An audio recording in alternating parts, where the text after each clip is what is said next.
శ్రీ పవన్ కళ్యాణ్ గారు, నేను ఇప్పుడే మీ ప్రెస్ మీట్ని చూశాను. నేను చెప్పిందేంటి, మీరు దాన్ని అపార్థం చేసుకుని తిప్పుతున్నదేంటి? నేనిప్పుడు విదేశాల్లో షూటింగ్లో ఉన్నాను.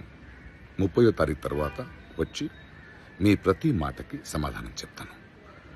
ఈ మధ్య మీకు వీలైతే నా ట్వీట్ని మళ్ళీ చదవండి, అర్థం చేసుకోండి ప్లీజ్. శ్రీ పవన్ కళ్యాణ్ గారు, నేను ఇప్పుడే మీ ప్రెస్ మీట్ని చూశాను. నేను చెప్పిందేంటి, మీరు దాన్ని అపార్థం చేసుకుని తిప్పుతున్నదేంటి? నేనిప్పుడు విదేశాల్లో షూటింగ్లో ఉన్నాను. 30వ తారీఖు తర్వాత వచ్చి మీ ప్రతి మాటకి సమాధానం చెప్తాను.